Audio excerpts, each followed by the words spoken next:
The thermos was old, dented on one side, scratched on the other, painted in a faded green that had once been bright. Ambassador Yara Osei had carried it to every session of the Galactic Council for 11 years. It had been her mother's. It held tea that had gone lukewarm before she ever got to drink it. She set it on the desk in front of her, opened her portfolio, and looked at the voting projections she had already memorized the night before. The numbers were not going to change. The Grand Chamber of the Harmony Council was enormous. It had been built 600 years ago by architects who believed that a big enough room could make any disagreement feel small. The ceiling stretched so high that the top of it disappeared into a soft manufactured light. 47 species sat in curved rows around the central floor. Their translators hummed. Their delegates shifted and whispered and adjusted robes and breathing masks and the various things different kinds of bodies needed to sit still for long hours. Yara had been sitting in this room for 11 years. She knew where the drafts came from.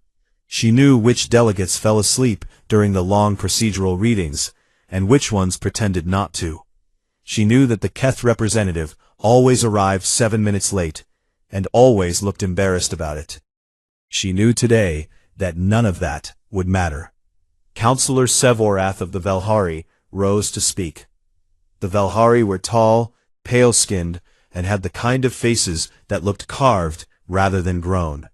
Sevorath had been on the council for 200 years. Their voice was smooth and unhurried, like water running over something it had been running over for a very long time. Resolution 7 Gamma 9, Sevorath began, represents an evolution, not a disruption, not a reassignment, an evolution of what the Harmony Accords were always meant to become. The resolution was 40 pages long. It said, in the language that diplomats use when they do not want to say a thing plainly, that the military ships and stations that humanity had built and crewed and paid for over 200 years would now belong to the Council. The Council could use them.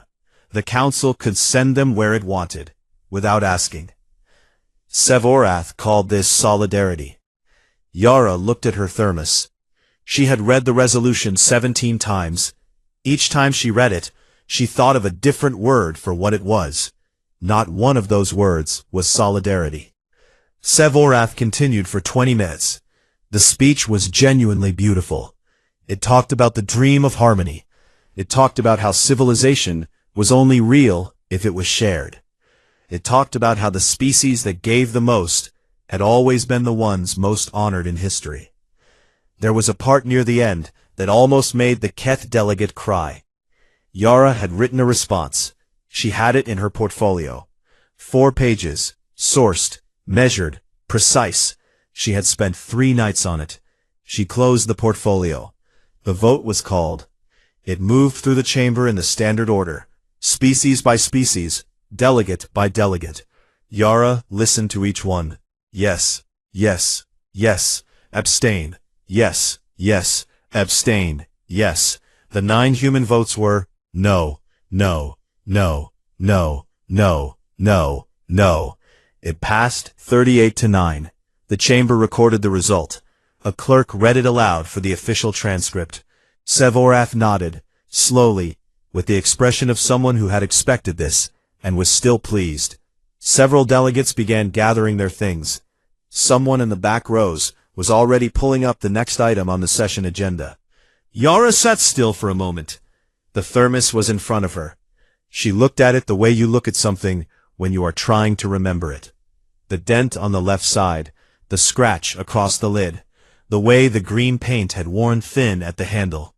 She picked up her portfolio. She opened it to a page she had not shown anyone, had not mentioned to anyone, had prepared alone in her office at 3 in the morning, 6 weeks ago, because she had known, even then, that this moment was coming. She stood. She walked to the central floor. Her footsteps were the only sound. Every translator in the room was running. Every delegate was watching. Sevorath turned their long, pale face toward her, with an expression that was polite and patient and completely certain she was about to make a formal objection that would be noted and filed and change nothing. Yara placed the document on the floor of the chamber with both hands, flat, deliberate, the way you set down something you have been carrying for a long time. The Terran delegation formally invokes Article 14, Section 3 of the Harmony Accords. She said it clearly. No drama in her voice, just the sentence. The chamber went quiet in the specific way that a room goes quiet when something has happened that no one has a response prepared for. One of the council translators stopped working entirely. Another delegate leaned over and said something to a third. A young aide near the back wall pulled up the text of the Accords on a screen and started scrolling. Fast. Article 14, Section 3 was the withdrawal clause. It had been written 600 years ago by people who believed it would never be used. It was the kind of thing you put in a document to show good faith, to show that membership was voluntary, to show that no one was trapped. It was ceremony. It was a door that was never supposed to open, because no species had ever actually wanted to leave. The words were simple, formal, very old. They said that any member species could, by official declaration before the full council, initiate a 90-day disengagement from all harmony frameworks, treaties, and obligations. At the end of 90 days, that species would be fully and completely free of the compact. As of this session, Yara said, humanity initiates a 90-day disengagement from all harmony frameworks, treaties, and collective obligations. She picked up her portfolio. She walked back to her desk. She picked up her thermos. She walked toward the chamber doors. The doors opened automatically, the way they always did, because they were built to open for any delegate at any time. That had seemed like a courtesy for 11 years. Now, it seemed like the most useful thing the chamber had ever done for her. She did not look back. Behind her, the room began to find its voice again. Sevorath said something. Yara did not hear what. The doors closed. The corridor outside was empty and bright, and smelled like the recycled air that every space station smelled like. A little flat, a little cold, with nothing in it that had ever grown. Yara walked down it. Her footsteps were steady. She got 20 meters before she realized she was still holding the thermos. She had meant to drink the tea. She had not drunk it. The tea was cold now. It had been cold for an hour. She had left everything else at the desk. The portfolio pages, the water glass, the small framed photo of the Accra coastline she had kept there for 11 years. She had only taken the thermos. She stood in the corridor for a moment, just breathing. Then she kept walking. Fleet Admiral Dio Reyes had a habit of counting ceiling tiles. He had done it in briefing rooms for 30 years. It was not something he chose to do.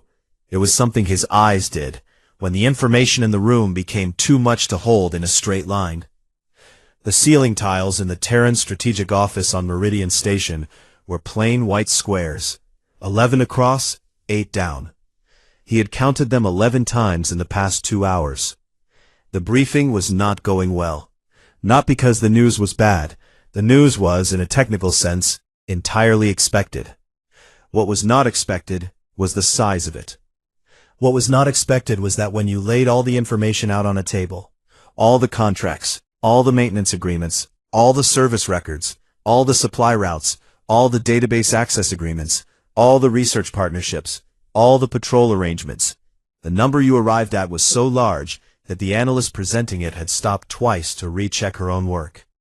"Say it again," Reyes said. The analyst, a small, tired woman named Dr. Chidi, who had not slept in 30 hours, looked at her screen. 34% of Harmony's critical infrastructure is currently maintained, operated, or dependent on Terran personnel or Terran-built systems. 34. Yes, sir. Reyes looked at the ceiling. 11 tiles. And they have 9 of 47 votes, he said. It was not a question. 9 of 47, she confirmed. He thought about that for a moment. 9 votes out of 47. Less than 20% of the voice. More than a third of the weight. He had known in a general way that humans worked hard inside Harmony. He had known they showed up. He had not understood, until this moment, that showing up for 200 years inside a system that was not built for you meant that you ended up holding pieces of it that nobody had thought to count.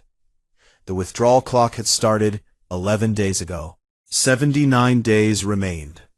The work was already underway. That was the part that surprised people who had expected grief or anger, or at least some visible sign of turmoil. There was none. In every Harmony station, on every shared facility, in every joint project that bore both the Council seal and a human signature, human personnel were doing exactly what they had always done, with one addition. They were documenting everything they did. Every process, every system, every repair schedule, every override code, writing it down in clear language, leaving it for whoever would come after. Clean, Yara had said, in the single message she had sent to department heads on the first day.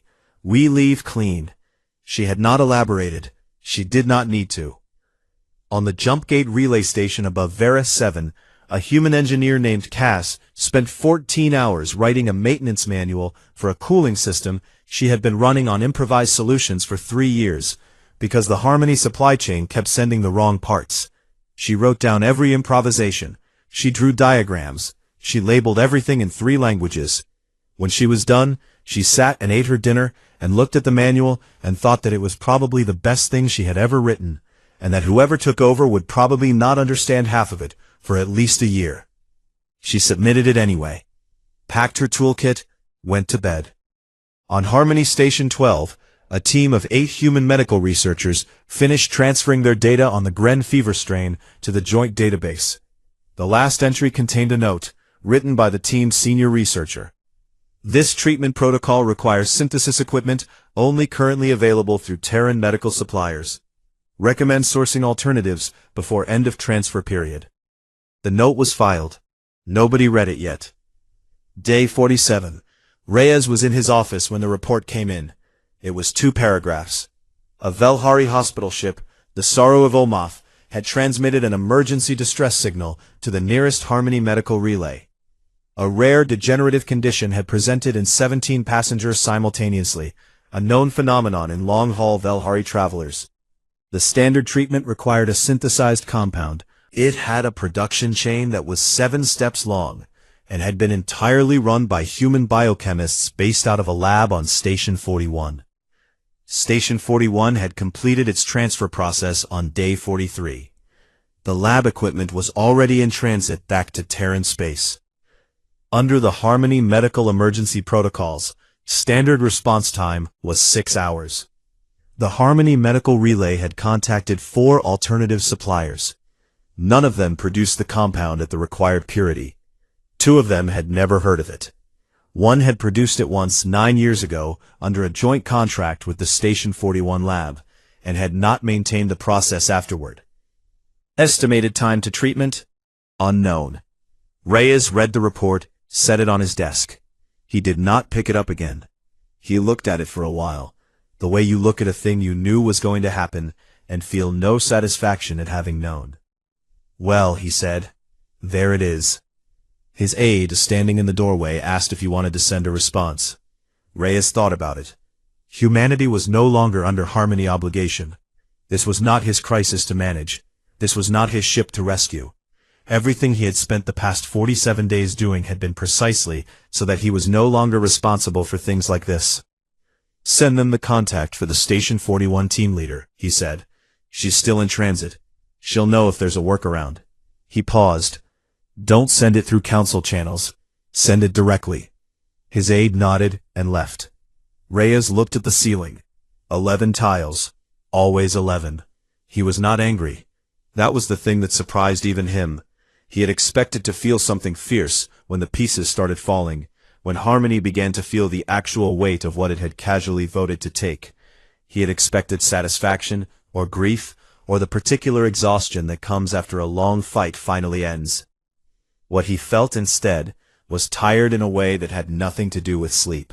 Tired the way a structure gets tired. Not broken, just done holding a shape it had been holding for too long. In the council chamber, Sev Orath called an emergency session. The official language described the situation as a temporary disruption in service continuity during a period of compact evolution. The resolution passed to form a working group. The working group would assess current infrastructure dependencies and recommend mitigation strategies within 30 days. 30 days. The human engineers, doctors, and researchers who had been running those systems had needed, on average, 3 to 5 years of training to do it. The working group had 30 days. Reyes received the council session summary that evening and read it the way you read something that proves a thing you did not want to be proven. He set it down next to the hospital ship report. 2 pieces of paper, sitting next to each other, not talking, not needing to. He counted the ceiling tiles one more time. 11. He turned the light off and went home. Day 91. Nobody came back. That was the part that the council had not fully believed until the morning it happened. Right up until the end of the countdown, there had been a working assumption, not spoken aloud, not written into any document, but present in the room the way an unspoken assumption always is, that humanity would return. That the 90 days were theater, a demonstration of feeling, a way of making a point that would eventually conclude with a renegotiated position and a new agreement and perhaps a formal apology entered into the record. The countdown ended on a Tuesday. The 9 seats in the Grand Chamber stayed empty. There was no message, no statement, no last-minute delegation arriving at the doors. The Terran diplomatic offices in Harmony Space had been packed and vacated on day 88.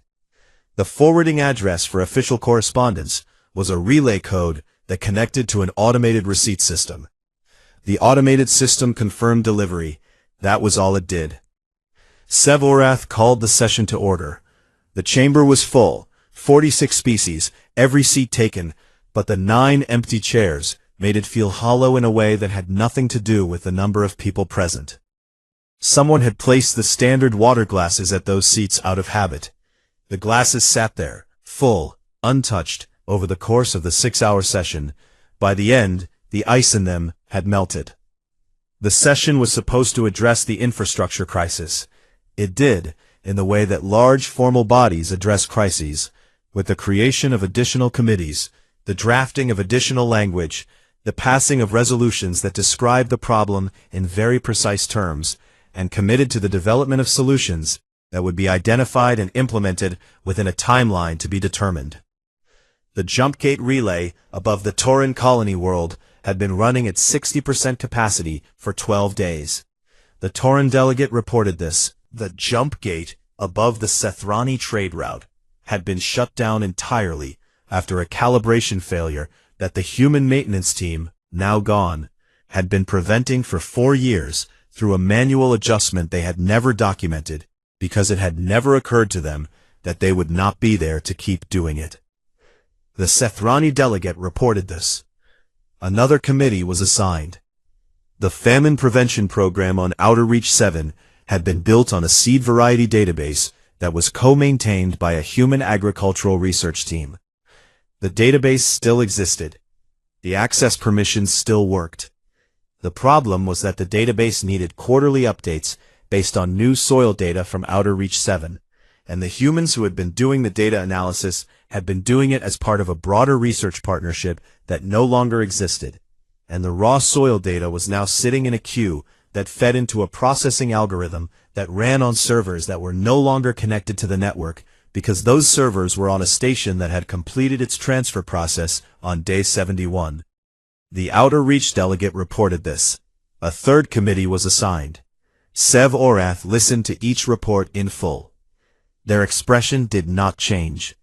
The Velhari had very still faces when they were thinking hard, the way still water hides how deep it goes. They kept the original withdrawal document on the desk in front of them throughout the session. They had been keeping it there every day since day 1. Voluntary cessation of compact obligations. They had read the phrase so many times that the words had stopped looking like words and had started looking like shapes. They kept trying to find the part they had missed. the conditional, the exception, the clause that made this a temporary state rather than a permanent one. The architects of the Accords had been careful people, thoughtful people. They had included Article 14 because they believed in the principle of voluntary membership. They had not included a reinstatement clause because they had not thought they needed one. Sevorat sat with that. The session ended, the chamber cleared, the water glasses were collected by the staff. The 9 empty chairs remained. Sevorath stayed in the chamber alone for a while. On the other side of Harmony space, a small encrypted message arrived at the Terran diplomatic relay. It was not sent through council channels. It was sent from a private address registered to the Keth trade delegation. The Keth were a small species. 4 billion people across 2 worlds, no military fleet, a modest economy, a long history of staying quiet in rooms full of louder voices. They had voted for Resolution 7 Gamma 9. The message was addressed to Ambassador Osei directly. It had taken the sender 17 attempts to write it. The final version was 4 sentences. We did not know. We were told it was a formality. We were told you would accept. We did not know what you were. Reyes received it first. Yara was in a meeting. He read it twice, standing at his desk with his coffee getting cold in his hand. He thought about what to say to her when he forwarded it. He did not think of anything that felt right. He forwarded it, without a note. Yara read it at her desk at 9:30 that evening. She read it 3 times. The room was quiet. Her thermos was in the corner of the desk. She looked at the message for a long time, the way you look at something that is not a surprise, and still takes the air out of the room. We did not know what you were. She typed 1 word back, noted, and for the first time in 30 years of using that word, she meant it not as a weapon. She meant it the way it was supposed to mean. I have received this. I have heard it. I am holding it somewhere. It will not be lost. Back in the chamber, the council met in a closed session to discuss a formal request for negotiation. The summary that was eventually released described it as a productive discussion about the path toward renewed compact stability. What the summary did not describe was the 40 minutes before the vote, when no one spoke.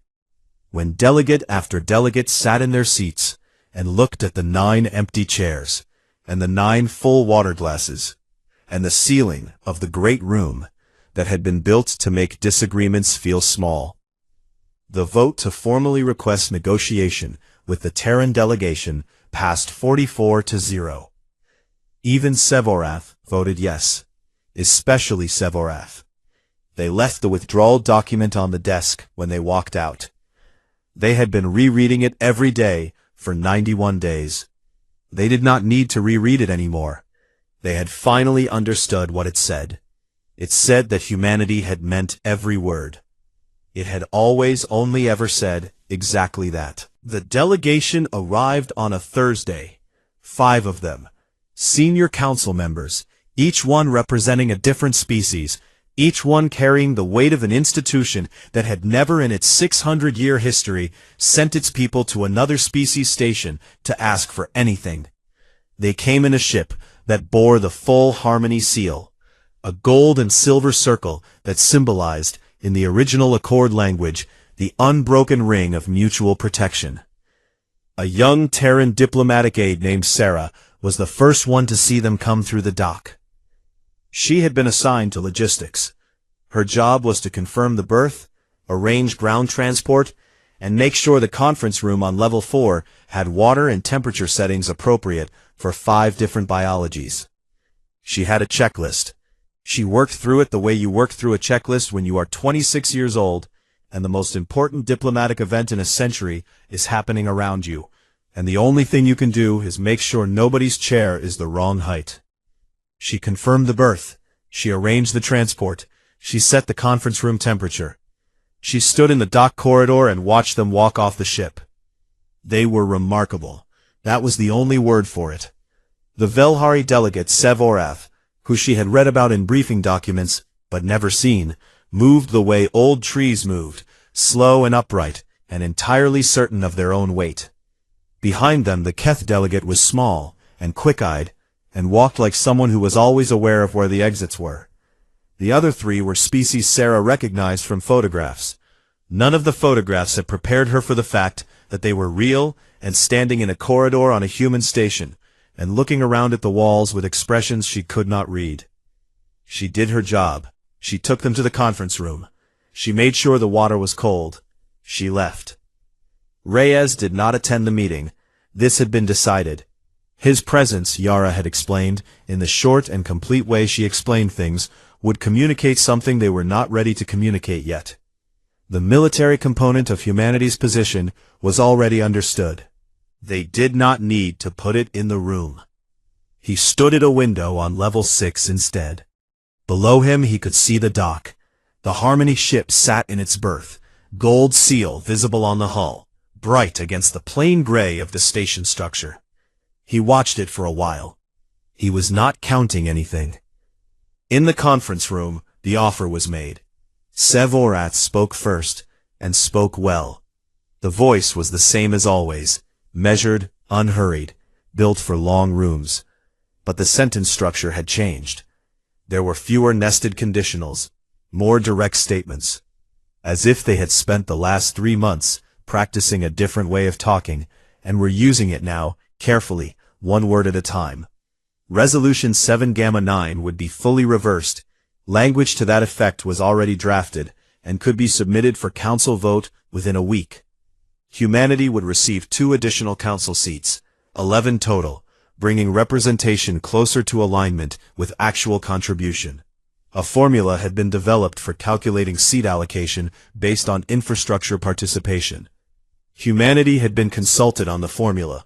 They had not been consulted on the original seat allocation. The difference was acknowledged. A formal apology would be entered into the permanent record of the Harmony Accords. Not a diplomatic apology, a direct one, naming the specific harm. Sevorath read a portion of it aloud. It was, Yara noted, a good apology. Someone had worked hard on it. There was a bowl of fruit on the conference table, local produce. Someone on the logistics team had placed it there as a small gesture of hospitality. The kind of thing you do when you want a room to feel less formal. Sevorath kept looking at it. Between points, between sentences, their eyes went back to the bowl. The fruit was orange and slightly oblong, and had a particular smell that reached across the table in the warm air of the room. Sevorath did not know what it was called. Had been in Harmony for 200 years. Attended 4,000 sessions, negotiated 900 agreements, and had never once learned the name of a single Terran food. They looked at the fruit. They kept talking. But they looked at it.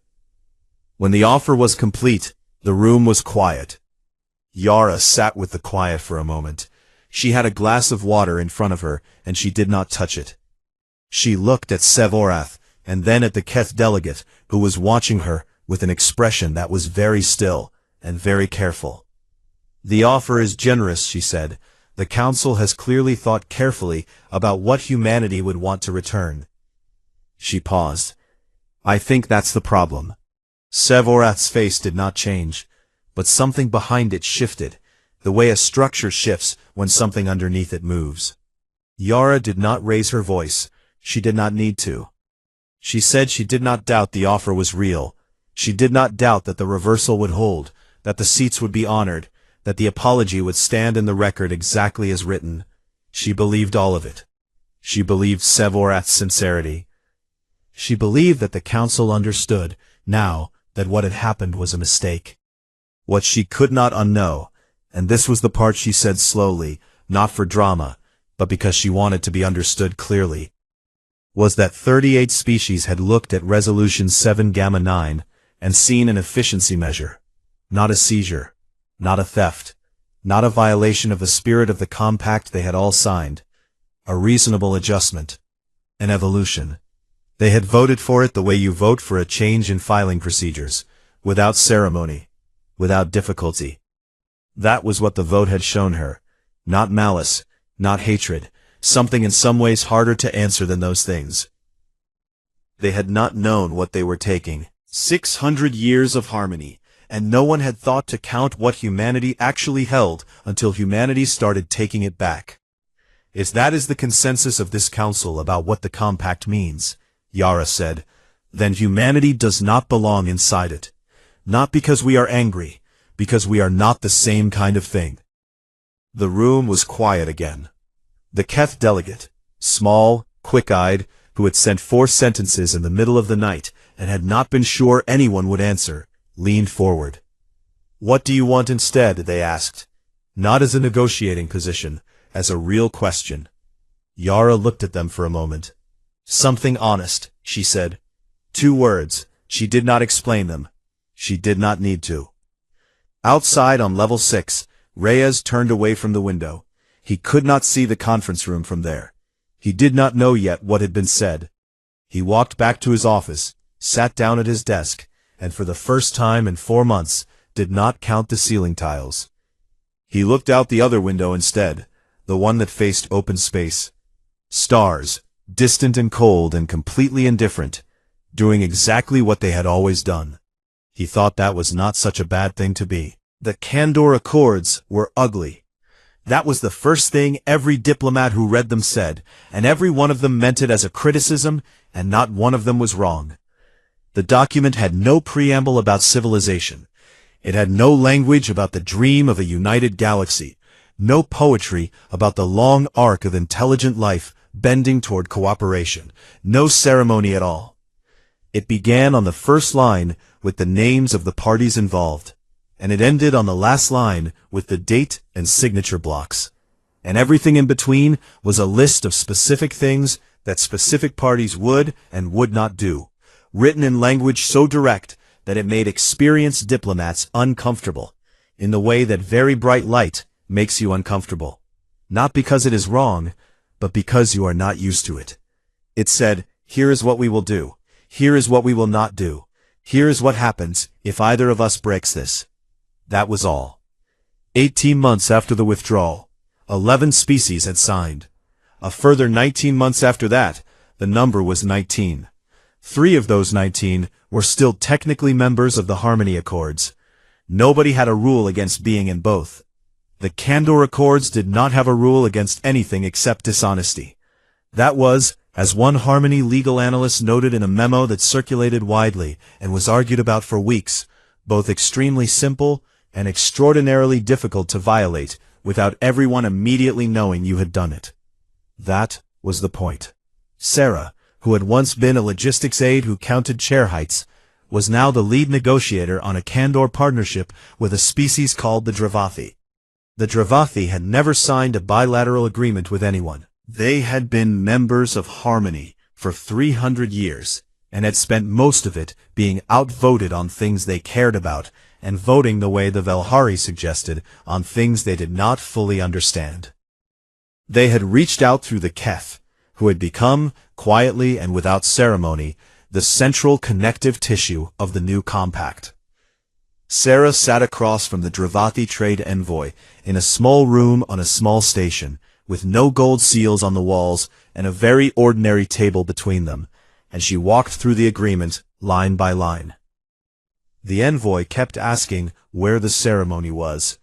"This part," the envoy said, pointing to a clause about response time for supply disruptions, "is very specific." "Yes," Sarah said. "It says 48 hours. It says 48 hours. And if you do not respond in 48 hours, then the clause below it applies, and you are released from your counter-obligation for 60 days. The envoy looked at the document, then at Sarah, then at the document again. In Harmony, this type of clause takes 6 committees to discuss. "I know," Sarah said. "And at the end, it is usually worded so that it could mean several things." "Yes." The envoy was quiet for a moment. "This only means one thing." "That is the goal," Sarah said. The Dravathi signed. They signed quickly, with the pen slightly shaky in their grip, the way you sign something when you are not entirely sure if you are relieved or afraid, and the feeling is so new, you have no word for it yet. Sarah walked back to her office and sent one message, which read, "Dravathi on board. That's 19. She did not celebrate. She put the signed copy in the file and opened the next one. Yara saw the message at her desk.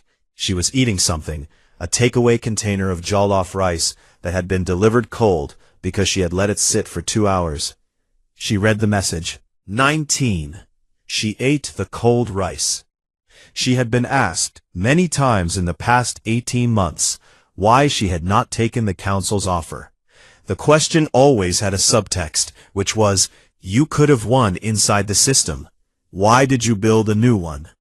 She never fully answered it, not because she was protecting something, but because the full answer was longer than most people wanted to hear.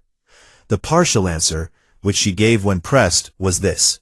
The council's offer was a good offer from people who had learned a lesson. But a lesson learned after the damage is done is still a lesson that required the damage. She did not want to build the next 200 years on top of that. She wanted to build them on top of something that had not needed the damage first. That was the partial answer. The full answer was something she kept in the same part of herself where she kept the memory of placing the withdrawal document on the floor of the council chamber with both hands. The full answer was that she had spent 11 years in that room and had given everything she had to the idea that showing up and doing the work was enough. That being essential would eventually translate into being respected. That harmony was as good as its word. She had been wrong. Not about harmony's potential, about the distance between potential and practice. She did not regret those 11 years. She just was not going back. The message from Sevorath came on a Wednesday evening through a personal channel. Not council business, not official. The message said, I would like to speak with you, not as a delegate. I am not sure what other capacity I have, but I would like to speak. They met on neutral ground, a small station in the corridor between Harmony and Terran space that had been built by a species that belonged to neither, and was used primarily by cargo operators who did not want to navigate customs procedures. The room they met in had scuffed floors and one working light, and a table that was too small for the conversation they were about to have. Sevorath came in and sat down without preamble. The long, pale face was quieter than Yara had ever seen it. 200 years old, moving through this moment without the armor of conditional grammar for the first time, apparently, in all of them. I did not know what we were taking from you, Sevorath said. Each word came out as its own weight. No nesting, no conditions. I believed the compact was the thing that mattered. I did not know there was a difference between the compact and the people in it. The room was still. I have been trying to understand how I did not know this, Sevorath continued. I have been trying to understand for 18 months. I attended 4,000 sessions. I helped write 600 agreements. I was in Harmony for 200 years, and I never— They stopped, looked at the table. I never asked, they said, about any of it. I never asked what it cost. I assumed that because you kept coming, it was not costing anything. Yara was quiet for a moment. She thought about 11 years of sessions, about cold tea in an old thermos, about a photo of the Accra coastline she had left behind on a desk that someone had probably cleared out and thrown away, about the 43 days she had spent learning the conditional grammar of Harmony diplomacy so she could speak in a language that would be heard, and then 11 years of speaking it, and one morning when she finally said something plainly. She thought about a bowl of fruit on a conference table, about a species that came 200 years late to asking a simple question. Now you do, she said. She reached to the side of the table where she had placed a small bag. She took out 2 cups, a thermos, not her mother's, a new one, plain and silver and unremarkable. She pushed one across the table. Sevorath looked at it. What is it? They asked. Tea, Yara said. It's hot. Drink it before it goes cold. Sevorath picked up the cup, held it. The heat of it was probably strange to them. The Velhari ran colder than humans, and hot drinks were not their way. But they held it, with both hands, the way you hold something when you are trying to understand the weight of it. They did not ask what kind of tea. They drank it. Outside, The station moved through empty space, the way small stations do.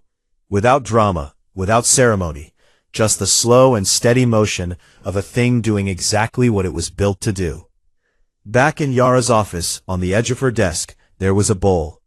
It held the same kind of fruit that had been on the conference table 18 months ago, when a delegation had come with an offer, and Sevorath had spent the whole meeting looking at it. Someone had sent the bowl to Yara's office after the meeting. No note, no name. She had never figured out who. She had never eaten the fruit. She had never thrown it away. It sat there, orange and slightly oblong, smelling faintly of something she had no name for either. Some things, she had decided, you did not need to name to keep.